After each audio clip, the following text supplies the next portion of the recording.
Hey everyone and welcome back. We're diving into something pretty mystical today, the connection between two rare lunar events, the black moon and the blue moon and the element of water. We've got some really fascinating sources lined up. They explore how water can amplify the spiritual energy of these moons. Yeah, it's interesting, isn't it? These moons are like celestial markers, each offering a unique opportunity for introspection and growth. And water, with its ability to hold and transform energy, well, it plays a key role in deepening that connection. You know, I've always been fascinated by the moon's cycles, but never really thought about how water could enhance those energies. Yeah. I'm curious what exactly is meant by water alchemy. Well, alchemy is this ancient tradition. It explores the process of transformation, both physical and spiritual.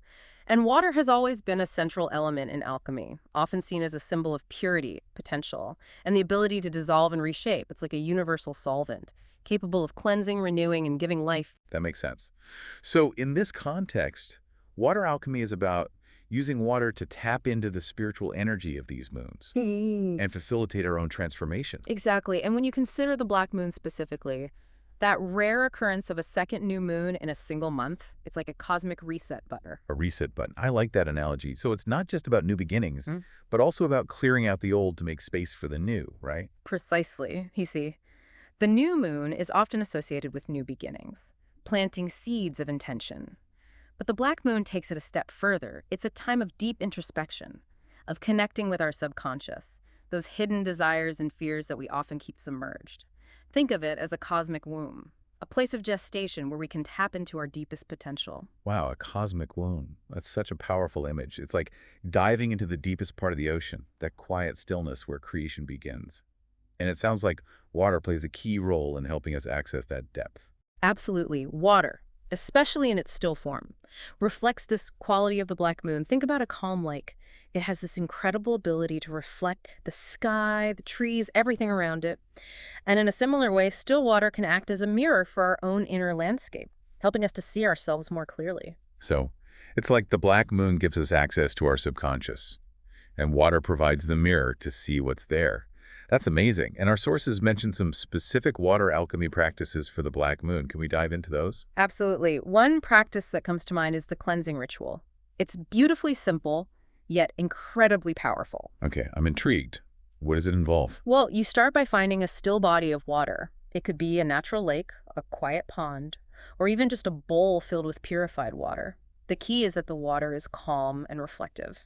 So you're not just looking at the water, but really connecting with it energetically. Exactly. It's about quieting the mind and opening yourself to the energy of the black moon, which is also about stillness and introspection. As you gaze into the water, you might contemplate what you want to release from your life. Any limiting beliefs, negative patterns, or past hurts that are holding you back? It's almost like you're symbolically washing those things away in the water, making space for new intentions to emerge. That's a great way to put it. And this practice is echoed in many spiritual traditions. Think about baptism, ritual bathing, or even just the simple act of washing our hands before a meal. Water has always been associated with cleansing and purification. Right, so this cleansing ritual is like tapping into that ancient wisdom and using it to align ourselves with the energy of the black moon. That's fascinating. And our sources mention another practice called scrying. What exactly is that? Scrying. It's a bit more advanced, but equally potent. Essentially, it involves gazing into a dark, reflective surface, often a bowl of water, to access deeper levels of consciousness. I've heard of people using crystal balls for scrying, but water seems so much more accessible. It is. And, water has this incredible ability to hold and transmit information. It's like a liquid memory bank. So when you gaze into the depths of a bowl of water during the black moon, you're essentially tapping into the wisdom of your subconscious, which the black moon is already illuminating for you. So it's like using the water as a portal to access those hidden parts of ourselves. Precisely. It's about peering beyond the surface of our everyday thoughts and connecting with those deeper intuitions and insights that often lie dormant. Wow, that's powerful. So you're saying that the black moon provides the energy and the water acts as the conduit to bring those insights to the surface. I'm starting to see how these elements work together. Exactly. It's a beautiful synergy. And one of the interesting things about scrying is that it doesn't always give you clear-cut answers. It's often about symbols, images, or feelings that emerge from the water. And it's up to you to interpret those messages. That sounds almost like dream interpretation. trying to decipher those hidden meanings. I imagine it takes practice to develop that intuitive skill. It does, but like any skill, it can be cultivated with patience and intention. So we have the cleansing ritual for releasing the old, and scrying for accessing deeper insights. What's the third practice mentioned for connecting with the Black Moon's energy? The third one is called the sacred water vessel ritual, and it focuses on infusing water with our intentions. Okay, tell me more about that.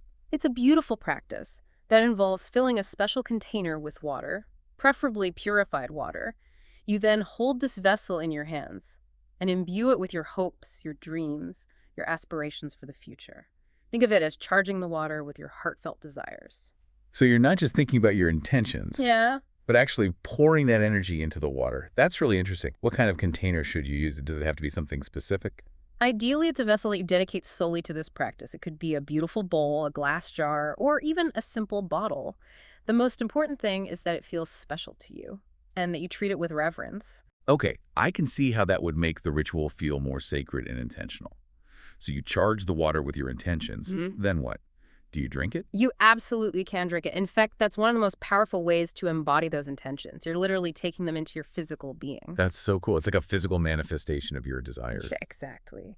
But you can also use the water in other ways. You can add it to a ritual bath, anoint your wrists with it, or even just keep it on your altar as a reminder of the intentions you've set. So there's a lot of flexibility with how you use the charged water. It's really about finding what resonates most deeply with you. Precisely. And you know what's fascinating about this practice is that it draws on the principle of water's ability to absorb and hold energy. Think about how water takes on the flavor of whatever you add to it: tea, fruit, herbs. In a similar way, water can be infused with the energy of our thoughts and intentions. That's such a cool way to think about it. So the Black Moon provides this potent energy for introspection and new beginnings. And these water alchemy practices help us tap into that energy and integrate it into our lives. It's like a recipe for transformation. It is. And it's only half the story. We've explored the stillness of the Black Moon. But now let's turn our attention to its counterpart, the Blue Moon, which offers a very different kind of energy. Okay, I'm ready to explore the Blue Moon. Welcome back, everyone. We just finished exploring the Black Moon and its connection to water alchemy. Now let's shift gears and dive into the Blue Moon, that second full moon in a calendar month. Yeah, the Blue Moon is fascinating. It's all about illumination and amplification. If the Black Moon is about going inward, the Blue Moon is about bringing those intentions and insights out into the world. So the Black Moon is like planting seeds in the dark, fertile ground of our subconscious. Then the Blue Moon is when those seeds start to sprout and reach for the light. Exactly. Think of a rushing river, overflowing with energy and movement. That's the essence of the Blue Moon. It's dynamic, powerful, and often brings sudden breakthroughs or realizations. So how does water play into this? More dynamic, outward-focused energy of the Blue Moon. Well, if you think about the qualities of water, it's not just about stillness and reflection. Water is also incredibly powerful and transformative. It can carve canyons, erode mountains, and create life-sustaining rain. It's this duality of water, its ability to be both still and forceful. That makes it such a potent tool for working with both the Black Moon and the Blue Moon. That makes a lot of sense. It's like water mirrors the full spectrum of lunar energy. Yeah. So what are some of the water alchemy practices that can help us tap into the Blue Moon's unique energy? One of the most well-known practices is creating moon water. It's incredibly simple, but surprisingly effective. I'm all about simple yet effective. How do you make moon water? All you need is a clear glass container filled with water. Again, purified water is best. And you place it under the light of the full moon. As the moon bathes the water in its silvery light, the water becomes infused with its energy. So it's like capturing a little piece of the moon's magic in liquid form.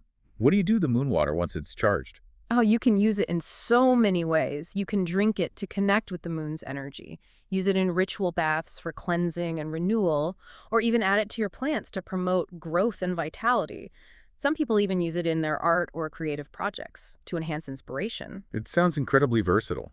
Yeah. What I find interesting is, even though the Blue Moon is about outward energy, the act of making moon water seems quite introspective and meditative. That's a great observation. And it speaks to the interconnected nature of these energies. Even when we're working with the Blue Moon's outward flow, there's still an element of introspection. It's about becoming aware of our inner landscape so we can more effectively bring our gifts and intentions into the world. That's a beautiful way to put it. It's like we're gathering the energy and insights from within and then channeling them outward, like a river flowing toward the ocean. Exactly. And speaking of channeling energy, the blue moon is also a powerful time for working with crystals. Oh, crystals. I know you're a big fan of using crystals in your practice. Can you tell us more about how the blue moon can amplify their energy? Absolutely, certain crystals, especially those considered moon safe, have a natural affinity for lunar energy. These are crystals that won't be damaged or energetically disrupted by the moon's rays. Quartz is a great example. It's a powerful amplifier and can be safely charged under the full moon. So what's the difference between charging a crystal under the full moon versus any other time? Well, the full moon is like a giant energetic spotlight. It amplifies everything, including the natural properties of crystals. So by charging a crystal under the blue moon, which is an even more potent full moon, you're essentially supercharging its energy and intentions. So if I wanted to use a crystal to manifest abundance, for example, charging it under the blue moon would give it an extra boost. Exactly. It's like giving your crystal a potent dose of lunar energy to help it work its magic. That's so cool. It's like giving your intentions a turbo boost. What are some other moon-safe crystals that people could try charging under the blue moon? Besides quartz, other moon-safe crystals include moonstone, selenite, and amethyst. Each crystal has its unique properties, so you can choose one that aligns with your specific intentions. Okay, so we have moon water for general energetic charging and crystals for amplifying specific intentions. What's the third water alchemy practice associated with the blue moon? The third one is called the release and flow ritual, and it's a powerful way to let go of anything that's no longer serving you. Letting go. That's something I think we could all use a little help with sometimes. What does this ritual involve? You start by writing down everything you want to release. It could be fears, limiting beliefs, negative thoughts, or even just old habits that are holding you back.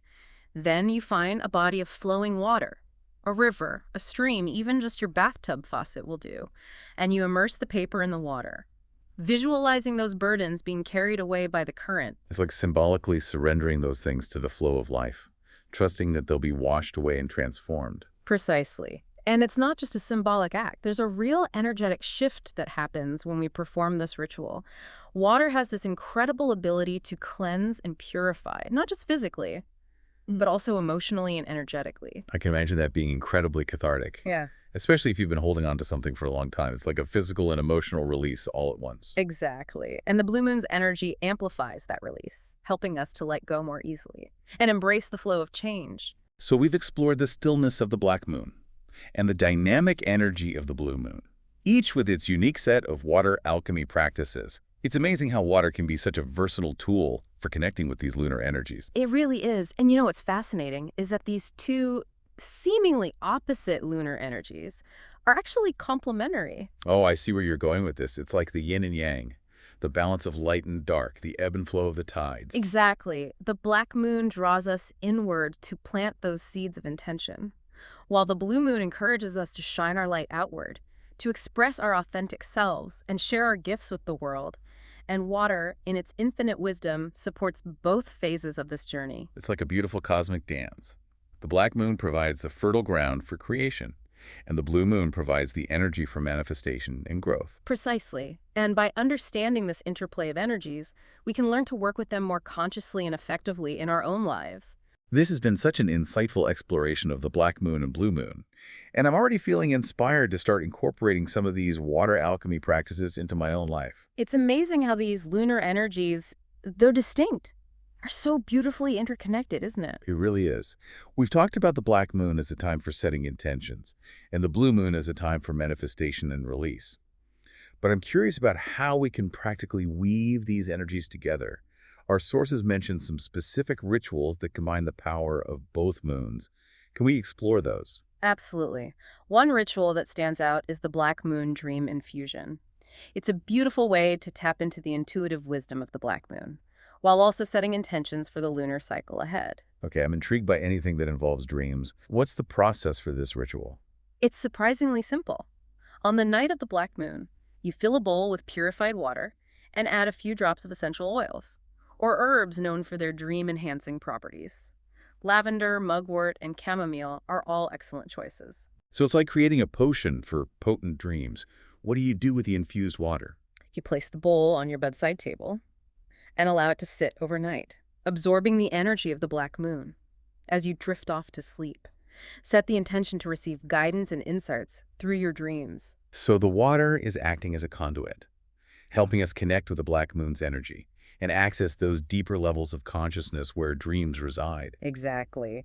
And the herbs or essential oils act as amplifiers, enhancing the dream experience and making it easier to recall those messages upon waking. That's fascinating. It's like inviting the black moon to speak to us through the language of dreams. What happens in the morning?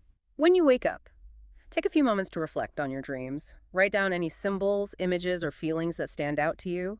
These could hold valuable insights into your subconscious desires or provide guidance for the coming lunar cycle. It's like receiving a personalized message from the universe. What if you don't remember your dreams? That's perfectly normal. Not everyone remembers their dreams vividly, but the intention itself is powerful. Even if you don't recall specific details, you may still feel a sense of clarity or inspiration throughout the day. Okay, so that's the black moon dream infusion. What's another ritual that combines these lunar energies? Another powerful practice is the blue moon flow ceremony. This ritual focuses on releasing anything that's no longer serving us, aligning with the blue moon's energy of letting go and embracing change. We talked about the release and flow ritual earlier, but it sounds like this ceremony takes it a step further by incorporating the energy of both moons. Exactly. For this ceremony, you'll want to collect water that has been charged under both the black moon and the blue moon. So we'd be using the moon water we created earlier. Precisely. If you haven't made any yet, no worries. Just make some now. As you gather your moon water, take a moment to reflect on the intentions you set under the black moon and anything you wish to release under the blue moon. This feels like a really powerful way to bridge the energy of both moons. What happens next? You'll want to find a location where water is flowing naturally. A river, a stream, or even the ocean if you live near the coast. Being near flowing water always feels so calming and revitalizing. It is. As the water flows, it carries away energy, which makes it the perfect setting for this ceremony. Stand near the water's edge and holding your moon water. Speak aloud your intentions and anything you want to release. So it's like we're giving our burdens to the water, allowing it to carry them away and transform them. Exactly. You can also write your intentions and things you wish to release on biodegradable paper and allow the water to carry those away as well. As you do this, visualize those things dissolving into the flow, making space for new possibilities to emerge. I can imagine how freeing and empowering that must feel. What a beautiful way to harness the energy of both moons. Is there one final ritual that you'd like to share? Yes, the unified moon elixir, which brings together the energies of both moons in a tangible way. For this ritual, you'll need water charged under both the black moon and the blue moon. Combine equal parts of each into a new vessel. As you blend the waters, visualize the energies of the black moon and blue moon merging harmoniously. It's like creating a liquid representation of the lunar cycle itself. Exactly. This elixir represents the continuous flow of creation, manifestation, and release. You can drink it, add it to a bath, or even anoint your pulse points with it. It's like embodying the full spectrum of lunar energy. I love how these rituals use water to connect us to the magic of the cosmos. It's quite remarkable, isn't it? These practices remind us that we are part of something much larger than ourselves, and that the cycles of nature are constantly working to support our growth and transformation. This has been such an insightful deep dive into the black moon and blue moon, and I'm feeling so inspired to explore these water alchemy practices further. Thank you for sharing your knowledge and wisdom with us. It's been my pleasure. Remember, these lunar events offer us powerful opportunities for growth and renewal. As you continue to explore these practices, trust your intuition and allow water to be your guide. What a beautiful reminder. And for our listeners, as you move through the lunar cycles ahead, we invite you to ask yourselves, what intentions will you plant under the next black moon? What will you release into the flow under the next blue moon? Until next time, keep exploring, keep learning, and keep diving deep.